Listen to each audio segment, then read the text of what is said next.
ನಮಸ್ಕಾರ. Welcome to Sushma world. Friends, ಇವತ್ತು ಹಣ್ಣು ಹುರುಳಿಕಾಯಿ ಗ್ರೇವಿ ಮಾಡೋದು ಹೇಗೆ ಅಂತ ನೋಡೋಣ ಬನ್ನಿ. ಸೊ ಮೊದಲಿಗೆ ಇದು ಬೇಕಾದಂಥ ಇಂಗ್ರೀಡಿಯೆಂಟ್ಸ್ ನೋಡಿ. ನಾನು ಈರುಳ್ಳಿ ತೊಗೊಂಡಿದ್ದೀನಿ, ಹಸಿಮೆಣಸಿನ್ಕಾಯಿ, ಬೆಳ್ಳುಳ್ಳಿ, ಶುಂಠಿ ಮತ್ತು ಅರ್ಧ ಹಿಡಿಯಷ್ಟು ಕೊತ್ತಂಬರಿ ಸೊಪ್ಪು ತೊಗೊಂಡಿದ್ದೀನಿ. ಸೊ ನಾನು ಕಡಲೆ ತೊಗೊಂಡಿದ್ದೀನಿ, ಸೋಂಪು ಮತ್ತು 4ರಿಂದ 5 ಲವಂಗ ತೊಗೊಂಡಿದ್ದೀನಿ, ಒಂದು ಚಕ್ಕೆ ತೊಗೊಂಡಿದ್ದೀನಿ. ಸೊ ಒಗ್ಗರಣೆಗೆ ನಾನು ಕರಿಬೇವಿನ ಸೊಪ್ಪು, ಒಂದು ಈರುಳ್ಳಿ ಕಟ್ ಮಾಡಿ ಇಟ್ಕೊಂಡಿದ್ದೀನಿ, ಮತ್ತು 3ರಿಂದ 4 ಮೀಡಿಯಮ್ ಗಾತ್ರದ ಟೊಮೊಟೊನ ಸಣ್ಣಗೆ ಹೆಚ್ಚಿಟ್ಕೊಂಡಿದ್ದೀನಿ.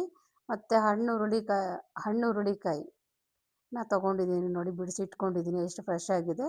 ಸೊ ಒಂದು ಗ್ರೇವಿ ಮಾಡೋಣ ಅಂತೇಳಿ ಎಲ್ಲ ರೆಡಿ ಮಾಡ್ಕೊತಾ ಇದ್ದೀನಿ ನೋಡಿ. ಇವಾಗ ನಾನು ಮಸಾಲೆನ ರೆಡಿ ಮಾಡ್ಕೋಬೇಕಾಗುತ್ತೆ. ಮಸಾಲೆ ಹುರ್ಕೊಳ್ಳೋಣ.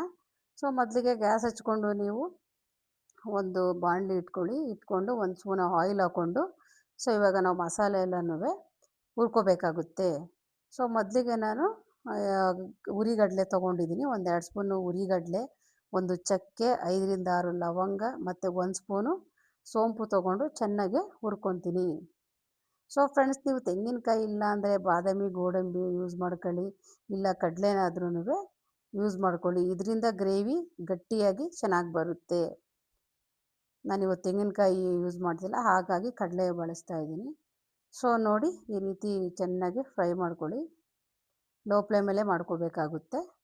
ಸೊ ಈಗ ನಾವು ಹೆಚ್ಚಿಟ್ಕೊಂಡಿರೋ ಮೆಣಸಿನ್ಕಾಯಿ ಇರ್ಬೋದು, ಹೆಚ್ಚಿಟ್ಕೊಂಡಿರೋದು ಈರುಳ್ಳಿ, ಬೆಳ್ಳುಳ್ಳಿ, ಹಸಿ ಶುಂಠಿ ಒಂದು ಅರ್ಧ ಇಂಚು ತೊಗೊಂಡಿದ್ದೀನಿ. ಇದನ್ನು ಕೂಡ ಚೆನ್ನಾಗಿ ಹಸಿ ವಾಸನೆ ಹೋಗೋವರೆಗೂ ಚೆನ್ನಾಗಿ ಹುರ್ಕೊಳ್ಳೋಣ. ಫ್ರೆಂಡ್ಸ್, ಇದುವರೆಗೂ ಯಾರೆಲ್ಲ ನನ್ನ ಚಾನಲ್ನ ನೋಡದೆ ಸಬ್ಸ್ಕ್ರೈಬ್ ಮಾಡ್ಕೊಂಡಿಲ್ಲ ಅಂದ್ಕೊಂಡಿದ್ರೆ ದಯವಿಟ್ಟು ಸಬ್ಸ್ಕ್ರೈಬ್ ಮಾಡ್ಕೊಳ್ಳಿ, ಸಪೋರ್ಟ್ ಮಾಡಿ ಫ್ರೆಂಡ್ಸ್. ನೋಡಿ, ಚೆನ್ನಾಗಿ ಫ್ರೈ ಮಾಡ್ಕೊಳ್ಳಿ. ಸೊ ಇದಾದ ನಂತರ ನೀವು ಕೊತ್ತಂಬರಿ ಸೊಪ್ಪು ನನ್ನ ಕೈಯಲ್ಲಿ ಒಂದು ಅರ್ಧ ಹಿಡಿಯಷ್ಟು ಹಾಕ್ಕೊಂಡಿದ್ದೀನಿ, ಅದನ್ನು ಕೂಡ ನಾನು ಚೆನ್ನಾಗಿ ಫ್ರೈ ಮಾಡ್ಕೊತೀನಿ.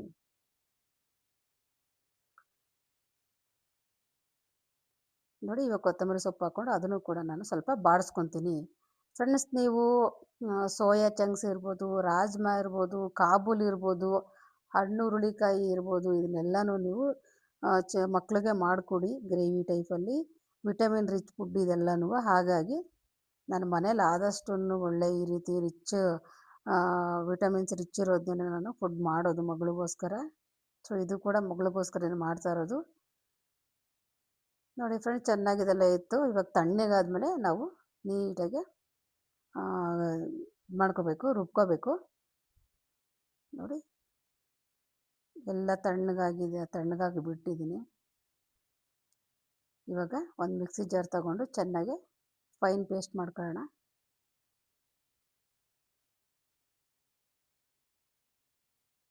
ನೋಡಿ, ಇದನ್ನು ಪೇಸ್ಟ್ ಮಾಡ್ಕೊಳ್ಳೋಣ. ಸೊ ಫ್ರೆಂಡ್ಸ್, ನೀವು ಒಂದ್ಸಲ ಟ್ರೈ ಮಾಡಿ ಈ ಹಣ್ಣು ಹುರುಳಿಕಾಯಿ ಗ್ರೇವಿ ಹೇಗಿತ್ತು ಅಂತ ನನಗೆ ಕಮೆಂಟ್ ಬಾಕ್ಸಲ್ಲಿ ತಿಳಿಸಿ ಅಂತ ಹೇಳೋಕ್ಕೆ ಇಷ್ಟಪಡ್ತೀನಿ. ನೋಡಿ, ಸೂಪರಾಗಿ ಕಲರ್ ಬಂದಿದೆ ನೋಡಿ. ಇವಾಗ ಗ್ಯಾಸ್ ಹಚ್ಕೊಂಡು ಮತ್ತೆ ನಾನು ಇವಾಗ ಒಂದು ಕುಕ್ಕರ್ ಇಟ್ಕೊಂಡಿದ್ದೀನಿ, 2 ಸ್ಪೂನ್ ಆಯಿಲ್ ಹಾಕ್ಕೊತೀನಿ. ಸೊ ಆಯಿಲೆಲ್ಲನೂ ಬಿಸಿ ಆಗಲಿ.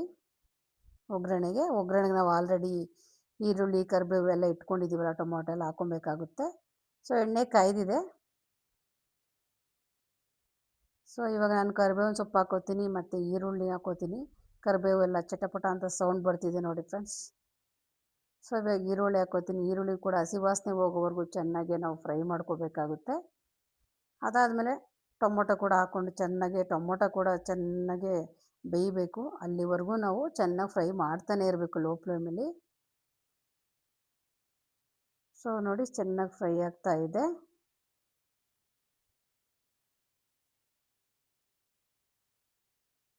ನೋಡಿ, ಚೆನ್ನಾಗಿ ಫ್ರೈ ಆಯಿತು.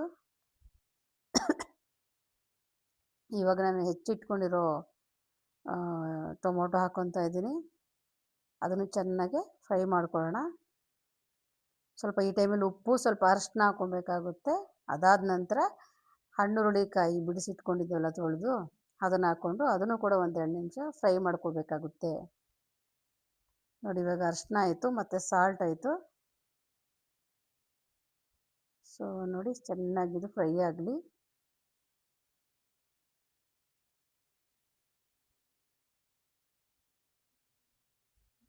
ಚೆನ್ನಾಗಿ ಫ್ರೈ ಆಗ್ತಿದೆ. ಸೊ ಇವಾಗ ನಾವು ಬಿಡಿಸಿ ಕ್ಲೀನಾಗಿ ತೊಳೆದಿಟ್ಕೊಂಡಿದ್ದೀವಲ್ಲ, ಈಗ ಹುರುಳಿಕಾಯಿ ಹಾಕೊಳ್ಳೋಣ. ಫ್ರೆಂಡ್ಸ್ ಇದು ಸೂಪರಾಗಿ ಬಂದಿತ್ತು. ನಾನು ಇದು ಮಾಡಿದ್ನಲ್ಲ ಇದನ್ನು, ಈ ಒಂದು ಗ್ರೇವಿನ ಸೂಪರಾಗಿತ್ತು, ಟೇಸ್ಟು ಚೆನ್ನಾಗಿತ್ತು. ಸೊ ನೀವು ಒಂದ್ಸಲ ಟ್ರೈ ಮಾಡಿ ನೋಡಿ ಎಷ್ಟು ಚೆನ್ನಾಗಿದೆ. ಹಸಿ ಬೀನ್ಸ್ ಅಲ್ವಾ ಹುರುಳಿಕಾಯಿ, ಹಾಗಾಗಿ ಇದನ್ನು ಸ್ವಲ್ಪ ಚೆನ್ನಾಗಿ ಒಂದೆರಡು ನಿಮಿಷ ಫ್ರೈ ಮಾಡ್ಕೋಬೇಕಾಗುತ್ತೆ. ಸೊ ಇದನ್ನು ರೊಟ್ಟಿ ಜೊತೆ ಇರ್ಬೋದು, ಈ ಗ್ರೇವಿನ ದೋಸೆ ಜೊತೆ ಇರ್ಬೋದು, ರೈಸ್ ಜೊತೆನೂ. ಈ ರೈಸ್ ಅಂದರೆ ಗೀ ರೈಸ್ ಟೈಪು, ರೈಸ್ ಪಾತ್ಗಳಿಗೂ ಕೂಡ ನೀವು ಸರ್ವ್ ಮಾಡ್ಕೊಬೋದು. ನಾನು ಚಪಾತಿ ಜೊತೆ ಸರ್ವ್ ಮಾಡ್ತಾಯಿದ್ದೀನಿ ನೋಡಿ. ಚೆನ್ನಾಗಿ ಟೊಮೊಟೊ ನೋಡಿ ಎಷ್ಟು ಇದಾಗಿದೆ ನೋಡಿ, ಫುಲ್ಲು ಬೆಂದೋಗಿದೆ. ಸೊ ಇವಾಗ ನಾವು ಮಸಾಲೆ ಹಾಕ್ಕೋಬೇಕಾಗುತ್ತೆ ನೋಡಿ. ಚೆನ್ನಾಗಿ ಎಲ್ಲನೂ ಬೆಂದಿದೆ ನೋಡಿ. ಈ ರೀತಿ ಟೊಮೊಟೊ ಕೂಡ ಕಾಣಬಾರ್ದು, ಅಷ್ಟು ಇದಾಗ್ಬಿಡ್ಬೇಕು. ಟೊಮೊಟೊ ಸಾಸ್ ಥರ ಆಗಿಬಿಟ್ಟಿದೆ ನೋಡಿ, ಚೆನ್ನಾಗೆಲ್ಲ ಬೆಂದಿದೆ. ಇವಾಗ ನಾವು ರುಬ್ಬಿಟ್ಕೊಂಡಿರೋ ಮಸಾಲೆ ಹಾಕ್ಕೊಂಡು ಅದನ್ನು ಒಂದೆರಡು ನಿಮಿಷ ಲೋ ಫ್ಲೇಮಲ್ಲಿ ಮಿಕ್ಸ್ ಮಾಡ್ಕೊಳ್ಳೋಣ ನೋಡಿ. ಏನು ಕಲರ್ ಬರ್ತಾಯಿದೆ, ಸೂಪರಾಗಿ ಬರ್ತಾಯಿದೆ.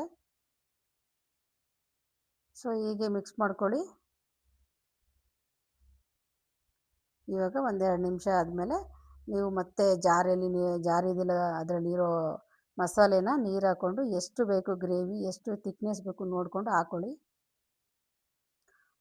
ನೀವು 3ರಿಂದ 4 ವಿಸಿಲ್ ಹೊಡೆಸ್ಕೊಂಡು ಸರ್ವ್ ಮಾಡ್ಕೊತಾ ಇರೋದು ಫ್ರೆಂಡ್ಸ್. 3ರಿಂದ 4 ಬೇಕು ವಿಸಿಲ್ ಚೆನ್ನಾಗಿ ಬೇಯಬೇಕು. ಕಾಳು ಮುಟ್ಟಿದ್ರು ಸಾಕು, ಹಾಗೇ ಕಲಿಸ್ಬಿಡ್ಬೇಕು ನೋಡಿ.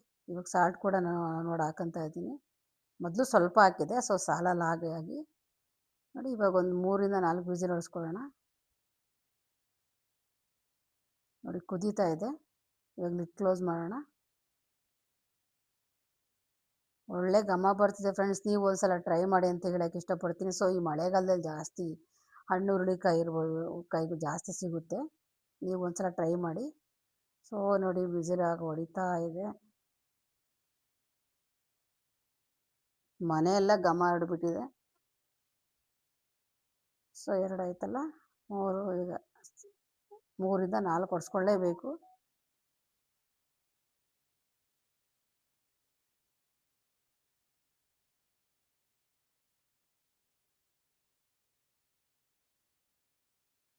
ಸೊ ವಿಸಿಲ್ ಎಲ್ಲ ಹೋಗಲಿ, ಸೈಡ್ಗೆ ಇಟ್ಕೊಳ್ಳೋಣ.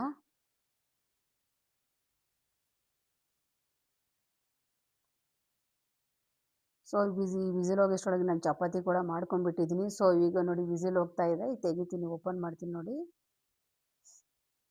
ಲಿಟ್ ಓಪನ್ ಮಾಡಿದ ತಕ್ಷಣ ಹೆಂಗೆ ಬಿಸಿ ಇದಾಗುತ್ತೆ. ಇನ್ನು ಈ ಗ್ಯಾಪಲ್ಲಿ ನಾನು ಚಪಾತಿ ಮಾಡ್ಕೊಬಿಟ್ಟೆ. ನೀವು ಅಷ್ಟೇ ವಿಸಿಲೆಲ್ಲ 3ರಿಂದ 4 ವಿಸಿಲ್ ಬಂದು ಹೋಗೋಷ್ಟರಲ್ಲಿ ಸುಮ್ಮನೆ ಟೈಮ್ ವೇಸ್ಟ್ ಮಾಡೋ ಬದಲು ರೊಟ್ಟಿಯಾಗಲಿ ಏನಾರು ಮಾಡ್ಕೋಬೋದು ನೋಡಿ. ಈ ಕಲರ್ ಬಂದಿದೆ. ಸೊ ನೋಡಿ ಸಖತ್ತಾಗಿ ಬಂದಿದೆ ಗ್ರೇವಿ